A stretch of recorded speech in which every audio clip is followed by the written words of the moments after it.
तो वैसे भी आप लोग अपने हिसाब से ही कर रहे हैं, कॉपी में मन कर रहा है तो कर रहे हैं, कोई कुछ कर रहा है, कोई कुछ कर रहा है। अभी भी बच्चे कह रहे हैं कि कॉपी वर्क चाहिए। हाँ, मुझसे पूछते हैं कि कॉपी वर्क भेज दीजिए जरा मैम, क्या लिखना है। वीडियो नहीं देखना है, बस मैं बता दूं कि क्या लिखना है। तो फिर या तो मैं वीडियो बनाना छोड़ करके बस लिख करके भेज दूं आपको, जबकि मैं दोनों काम करती हूँ, लिख करके भी भेजती हूँ, पीडीएफ भी भेजती हूँ और इसमें भी समझाती हूँ।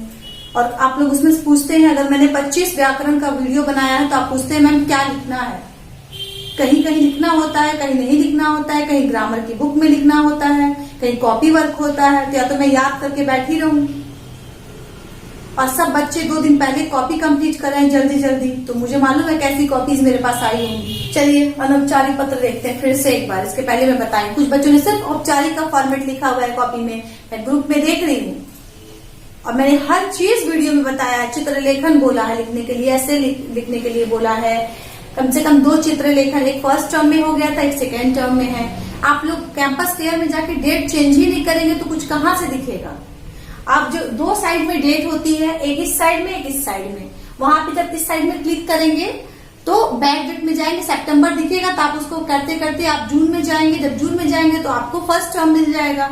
अगर आप अगस्त में आते हैं तो अगस्त और सितंबर मिला करके आपको ये सेकेंड टर्म का मिलेगा। अगर आपको जून का देखना है तो पहले आप डालिए 12 जून इधर, और इधर भी क्या करेंगे 38 जून, ठीक है। तो वहां उतने दिन का वीडियो आपको दिख जाएगा। सिंपल है। मुझे दिख रहा है वीडियोस अभी, मैं आखिर आपको कैसे भेज रही हूँ। जो बच्चे मेरे पास पर्सनली भेज रहे हैं प्रॉब्लम को अपने, तो मैं आखिर वीडियो, मुझे सारे वीडियो दिख रहे हैं, सब सारी चीजें, सब पीडीएफ मुझे खुल रहा है मुझसे। इवन जून, हाँ जून से मेरे पास सारी चीजें, सारा रिकॉर्ड है कैंपस केयर में। आप कह रहे हो कि आपसे खुल ही नहीं रहा है। चलिए देखिए, एक क्वेश्चन है, किसी कारण आपका मन कक्षा में नहीं लग रहा है, लेकिन अध्यापक की डांट के डर से आप पढ़ाए जा रहे पाठ को मजबूर होकर चुपचाप सुन रहे हैं। अपनी बड़ी बहन को पत्र लिखकर बताइए कि आपका मन कक्षा में क्यों नहीं लग रहा था और उस समय आप क्या सोच रहे थे। तो चूंकि आप लोग जब बोर्ड में एग्जाम देंगे तो उसमें परीक्षा भवन से आप लिखते हैं ना, तो आप परीक्षा भवन हेडिंग डाल देंगे। हेडिंग मतलब सॉरी पता, परीक्षा भवन।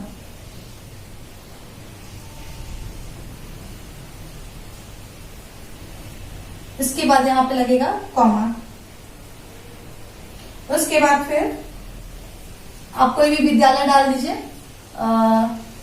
कोई भी विद्यालय, सरस्वती विद्या मंदिर डाल दीजिए, सरस्वती,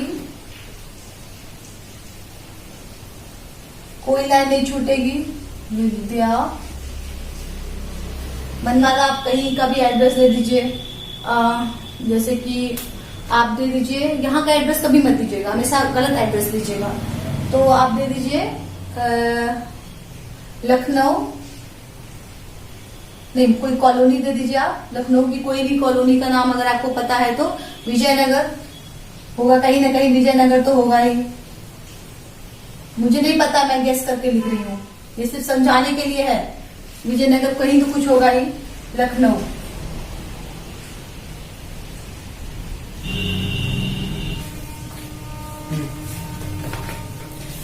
हो गया आपका लखनऊ। उसके बाद आपने पूर्ण विराम लगा दिया। उसके बाद क्या करना है, आपको एक लाइन छोड़ना है। अब ये नहीं कि मैं जब लाइन खींचती हूँ तो आप भी कॉपी में लाइन, आपकी कॉपी में ऑलरेडी लाइन खींची होती है, तो आपको सिर्फ एक लाइन छोड़ना है, ठीक है। तो मैं एक लाइन छोड़, अब लाइन नहीं खींचूंगी बल्कि थोड़ी सी स्पेस ज्यादा दे दूंगी। तो उसके बाद आप डालेंगे दिनांक, ये है आपका दिनांक। दिनांक जैसे कि मैं आज बता रही हूँ, आज है 24 सितंबर, तो ये देखिए 24 सितंबर। ये तीसरा है पत्र, 2 पत्र मैंने बता दिया पहले ही, औपचारिक एक अनौपचारिक, और ये फिर से एक अनौपचारिक 2020, ठीक है। इसके बाद फिर आप आ जाइए, लाइन छोड़ना है तो मैं यहाँ पे गैप दूंगी। चूंकि आपको बड़ी बहन को पत्र लिखना है तो लिखेंगे आदरणीय दीदी, आदरणीय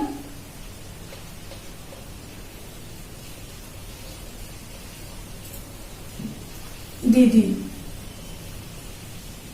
बड़ी बहन है आप, यहाँ पे कॉमा लगा दीजिए। सादर प्रणाम, सादर प्रणाम, और इसके बाद पूर्ण विराम। यही फॉर्मेट है आपका, अनौपचारिक पत्र का यही फॉर्मेट है।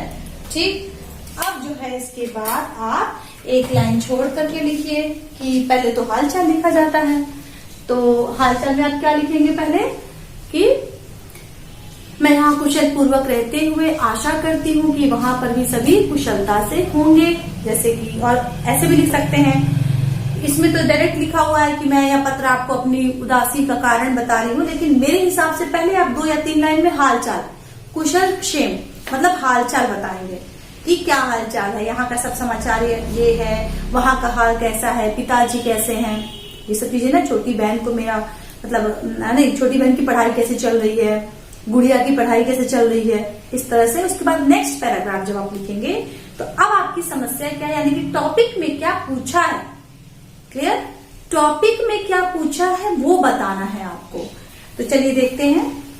यह पत्र, अब आ जाइए आप सेकेंड पैराग्राफ से। यह पत्र मैं आपको अपनी उदासी का कारण बताने के लिए लिख रहा हूं। दीदी, आपको तो पता है कि घर पर सभी ने रविवार को ट्रेड फेयर जाने का कार्यक्रम बनाया था। आप चेंज कर सकते हैं, ये तो मैं आपकी बुक का पढ़ रही हूँ, आप अपने हिसाब से लिख सकते हैं, लैंग्वेज समझिएगा।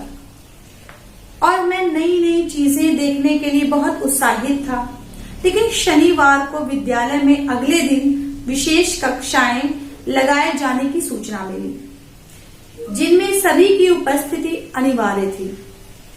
मुझे मजबूरी में विद्यालय आना पड़ा, जिस कारण मेरा मन पढ़ाई में नहीं लग रहा था और मेरा ध्यान मेले की ओर ही था।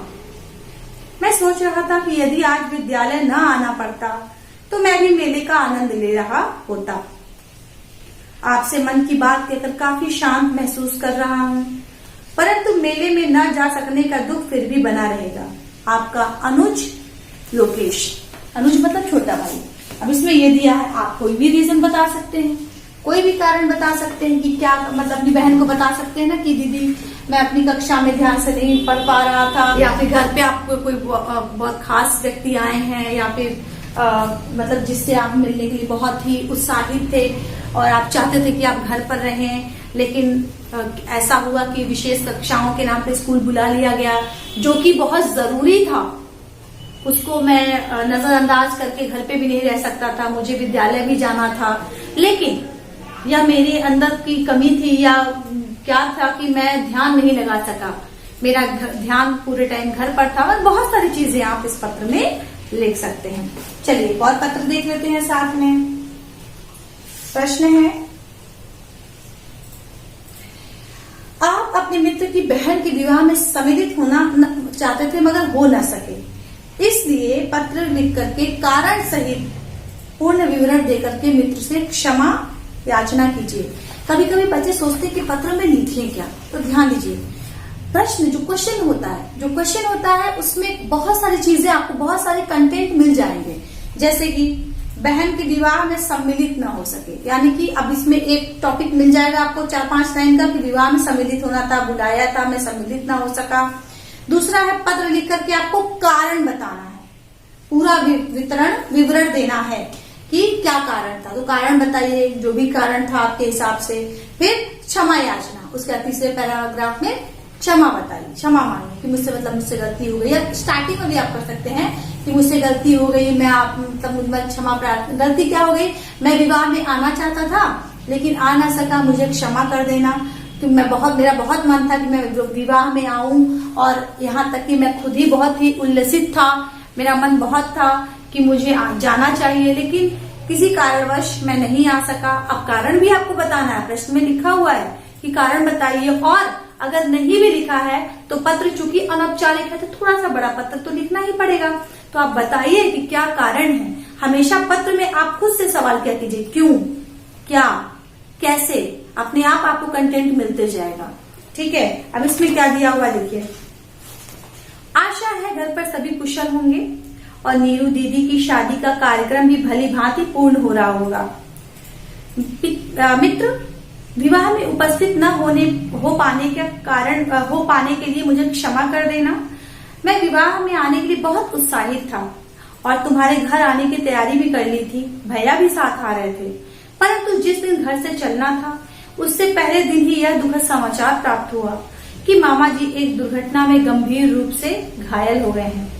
यह सुनकर हम सभी वहां से यह सुनकर हम सभी घबरा गए और सभी लोग उसी समय मामा जी को देखने अस्पताल पहुंच गए। वहां स्थिति बहुत गंभीर थी, इसीलिए हम वहां से नहीं निकल सके और अफरा तफरी के माहौल में तुम्हें सूचित भी नहीं कर पाए। आशा है तुम मेरी विवशता और स्थिति की गंभीरता को समझोगे और मुझे माफ कर दोगे। चाचा चाची को मेरा चरण स्पर्श कहना। तुम्हारा अभिन्न मित्र, अभिन्न मतलब तुमसे अलग ना हो, तो उसको अभिन्न कहते हैं, जिससे अलग ना हो। अभिन्न मित्र मनीष। तो ये है आपका लेटर लिखने का तरीका। कम से कम 2 या 3 पैराग्राफ में आपको लेटर लिखना चाहिए। और अब चूंकि जब फॉर्मल लेटर लिखते हैं तो मुझे पता है कि उसमें कंटेंट कम मिलता है, तो 2 पैराग्राफ में आप अपनी बात को खत्म कर सकते हैं। ओके, तो आज के लिए बस इतना ही। Thank you.